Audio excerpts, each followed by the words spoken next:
Hey, you're listening to the wrong podcast. Topics today include comedy, funding, and what it means to me. Wrong! What's wrong with you? What's wrong with y'all? What's wrong with you? What's wrong with you people? Wrong! You do have to tolerate it. It's my show.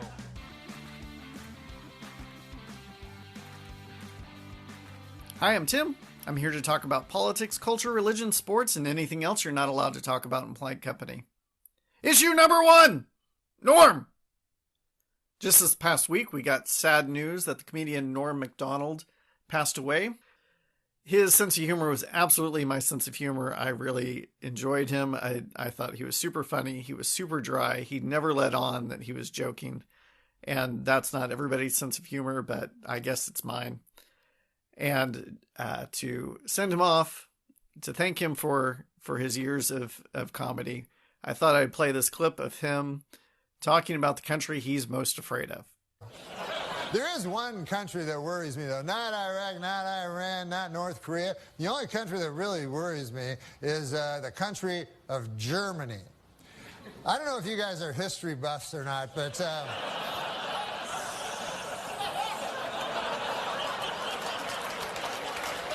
In the early part of the previous century, Germany decided to go to war. And who did they go to war with? The world. That had never been tried before. And so you figure that would take about 5 seconds for the world to win, but no, it was actually close.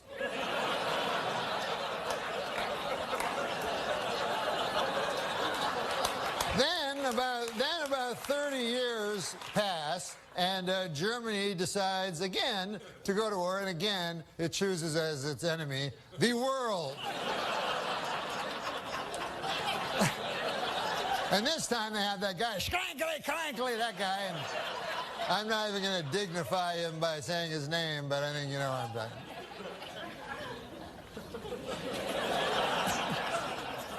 But you'd think at that point the world will go, listen, Germany, here's the deal. You don't get to be a country no more on account of you keep attacking the world. I mean, what do you think, you're Mars or something? Issue number 2! Fungible. What a weird word, fungible. Fungible. Do you hear anybody ever using the word fungible? If something's fungible, that means it's capable of being funged. Something could be funging. Hey, we're funging this thing. I guess you could say it's, you're unfunging something, and if you're unfunging something, that seems unfunging believable. Wrong!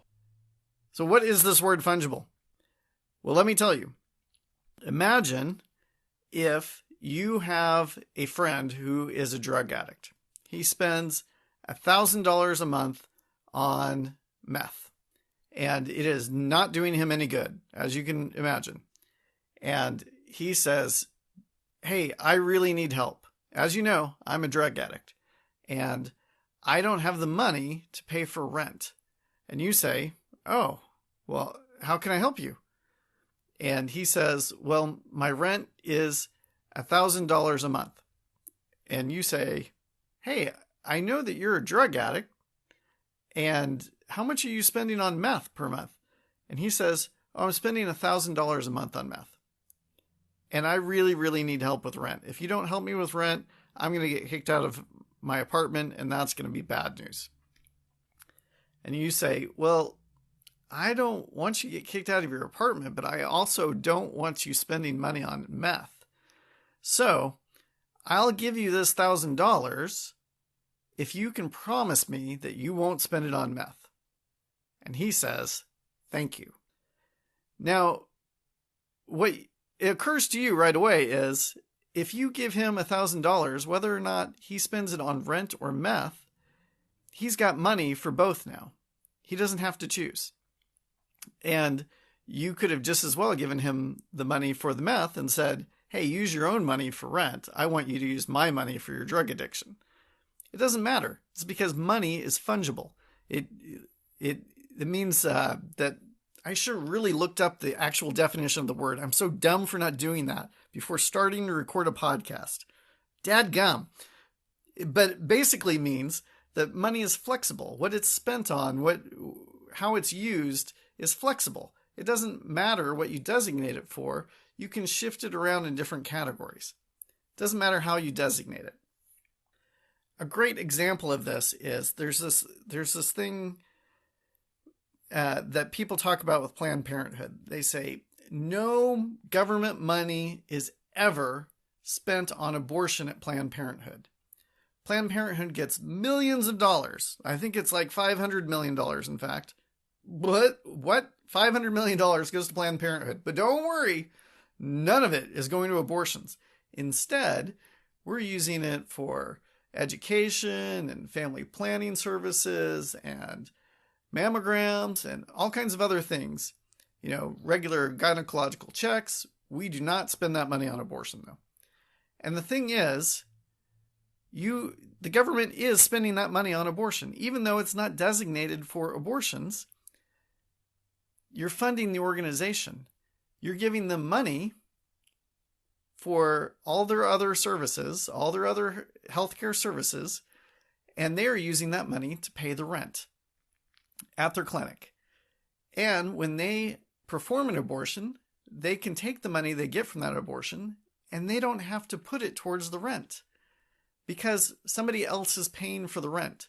You've lowered their overall cost by subsidizing all these other things. If you really want to provide women's health care and not fund abortions, you need to give it to another clinic that is not performing abortions. The money's fungible. If it goes to Planned Parenthood at all, you might as well say that you're funding abortions, because you are. It's all going in the same pot, and they don't really care. Once all that money is in the same bank account, they don't parse it out and say, oh, this dollar can only go for these things, but these dollars can go to pay the abortionists. It doesn't matter. So why am I talking about this? Well, I'm talking about this because a listener, Drew, said, hey, I really want to hear more about Mormonism. And there was some news this week about the LDS Church. And sorry, Drew, it's not going to be what you probably want me to talk about with Mormonism, but it's a topic. So somebody, a very rich man named Huntsman, who most Mormons will know exactly who he is and who his family is. His brother actually ran for president and was the governor of Utah. He sued the LDS Church, and he sued the LDS Church for fraud. The basis of his suit was that the LDS Church prophet had said, hey, we've got this mall that's across the street from our Salt Lake City temple. It was built, and it's super extravagant, and it was way over budget. But everybody needs to be assured that we did not use tithing money to pay for that mall. Well, in the last year or two, news about their gigantic fund of like $100 billion came out. And also in that news was that they had used money from that fund to pay for this shopping mall. And the thing about the shopping mall, when they first opened it, the LDS prophet, he was there at the opening. He was there at the ribbon cutting. And, they tried to insist that this wasn't LDS Church owned. It's just their investment company owns it, which is like, it's weird to even talk like that. But he was there at the opening. He cut the ribbon. And as they cut the ribbon, this religious leader says, with everybody else cutting the ribbon, "Let's go shopping," which is a really weird thing for a supposedly Christian church leader to be saying. Not that there's anything wrong with shopping, but it's super weird in your official capacity as a religious leader to be, telling people to spend money at a luxury mall in downtown Salt Lake City. So anyways, this whistleblower report comes out that they've got $100 billion and they had in fact used that money from this fund to build the mall. And in addition, in the 2008 financial crisis, there was an insurance company that their investment arm owns that was going under. And they used this money from this fund to shore up this insurance company to make sure it didn't go bankrupt. But don't worry, no tithing money was used in either of those instances. Tithing money is only used for religious purposes. And the problem with that claim is that money is fungible. Sure, you didn't use tithing money, but maybe you would have used the money that from your investment arm for some other religious purpose. Maybe you would have built some churches or made some water wells with your tithing money, with your investment money, and you didn't do that because you used your tithing money for that instead, because your investment money was wrapped up in the shopping mall. And this lawsuit got thrown out of court because it's not against the law for the church to invest their money that way. So, this might be appealed. It might go forward. Who knows what's going to happen with the lawsuit, because the guy suing the church is really rich too, and he could push it a long ways. I don't think it will actually go anywhere because the church can actually use their money to build a shopping mall. It's not against the law for a religious organization to do that. But it's super unethical to say that no tithing money was used. First off, where did the money come from for this investment arm of the church? It came from tithing money, or it came from donations somehow, like whatever you want to call it. Somebody gave the church money, and the church said, great, we're going to put it in the bank and let it earn interest. We're going to invest it in all kinds of stuff so that we have a rainy day fund. That's tithing money. You can't say, well, we didn't use the tithing money to build this shopping mall. We only used the investment from the tithing money. Well, or the interest payments from the tithing money. We didn't use the actual tithing money. The problem is it all goes into the same pot. It's one big bank account. You can't differentiate, oh, we used this gold coin, this was the tithing money, but these silver coins, they were the interest from the gold coin. That's not how our money works at all. It's all tithing money. If it comes to the church and the church spends it and the church relies on tithes and offerings, even if they make interest payments, it's all tithing money, because money is fungible. Remember, I want to know what's wrong with you. What's wrong with you? If you'd like to submit a question, topic, or tell me how I was wrong, you can email me at listen@therongpodcast.com or submit a comment at my website, therongpodcast.com, and help me spread the wrong message. If you like what you hear, share it with your friends. Issue number 3, symbols. Okay, I saw this really, really weird flag, and you're going to have to go to my website to see it for yourself, therongpodcast.com. Just go find this episode 42. Look at this flag. I'm going to describe it for you, but you're going to have to see it to really believe it. Imagine, if you will, a flag of the thin blue line flag, the American flag with the blue line through it. Some call it the Blue Lives Matter flag. And it's hanging down, and this white-handed glove that looks a little cartoonish is pulling it aside like it's a curtain.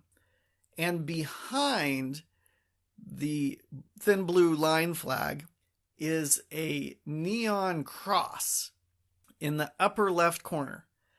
And predominantly in the image is this purebred, long-haired chihuahua who's kneeling at the foot of this neon cross. And you're saying to yourself, what, Tim, you are making that up. That makes no sense at all. What in the world could that be? That is not a real thing. And I'm telling you, it's a real thing, and you can buy it online right now in 3 different sizes. Remember, go to my website, therongpodcast.com, to see this thing for yourself. It's real. It's true. And it's super weird, and it's like this mashup of all these things, and really what this is just the ease of quick printing, how you can print one thing at a time, And you don't need a massive audience to sell a bunch of these flags, because you can just print them off one at a time. You can sell one to one person, and whoever this one person is, they love the thin blue line. They love that Blue Lives Matter flag. They love Jesus and the cross, and they love long-haired chihuahuas. And they see this thing and they say, yes, that's exactly me. Oh my goodness, they made something just for me. I have to buy it.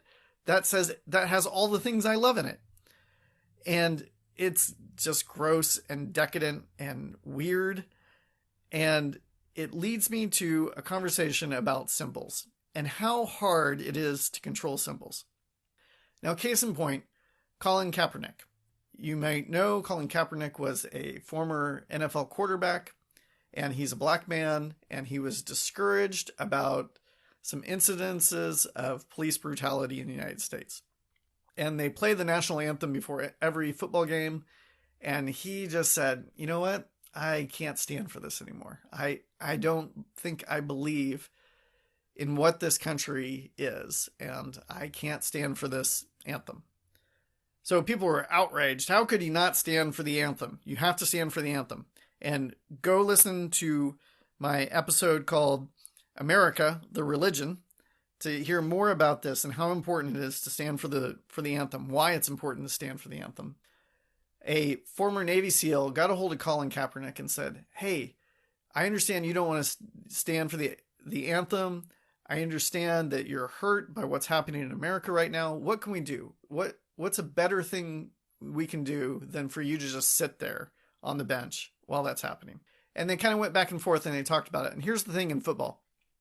When somebody gets hurt, or the coach needs to talk to the whole team, he says, take a knee. So everybody gets down on one knee and they listen to the coach. Or if somebody's hurt, they do the same thing. They take a knee. They just wait until the guy's better or he's off the field. Everybody pauses out of respect for what's happened to the injured individual. So this Navy SEAL says to Colin Kaepernick, hey, instead of sitting there, why don't you take a knee during the anthem and say to people, hey, I know that there are people hurting in America right now, and I want to acknowledge them. And he did this, and it made news, it went viral, and unfortunately, you cannot control a public symbol like kneeling during the national anthem. And people saw that as even worse than sitting there. They did not want to hear his justification for why he was kneeling. They wanted to reject his message, or they didn't believe that he was choosing the right time to communicate that message. He should use his own time, not during the national anthem. And it turned into this thing about how Colin Kaepernick hates the military. He doesn't respect veterans. People are dying for our country, and Colin Kaepernick is disrespecting them. And it's out of his hands. Like, he can't control it. The conversation's too big. What it means is too big. And it doesn't even really matter what he meant by it. It matters what's been communicated. And the symbol is out of his hands now. There's too many people talking about it, too many people angry. And I know exactly what this is like because I'm a graphic designer. And I will design something and, I could say, hey, this logo I designed, it's a fern leaf with the letter G and it morphs into the letter S. And it doesn't matter what I meant by it when I designed it. If my client or somebody says, it looks like a bird pooping on a rock, I know that I need to give up on this concept. It's over. It's done. I can't argue anymore. It doesn't matter what I meant by it. All that matters is perception. What is it communicating? And if it's communicating a bird pooping on a rock, the symbol is done. It's out of my hands. And that's the same thing with Colin Kaepernick and kneeling during the anthem. There's too many people who insist that he's disrespecting the military for him to accurately communicate his worry and concern about police brutality. And that brings me to this thin blue line flag. I think the same kind of thing here is happening, but in reverse, on the reverse political spectrum. The people who created it wanted to say, hey, we stand with the police. We recognize that the police are this thin blue line protecting the society from anarchy. And if they stepped away, they're the only thing keeping chaos from infecting us. And if they stepped away, we wouldn't have a country anymore. And we support them. The problem with this flag is that they took the most powerful unifying symbol in our country, the United States flag. Everybody's supposed to rally around that flag.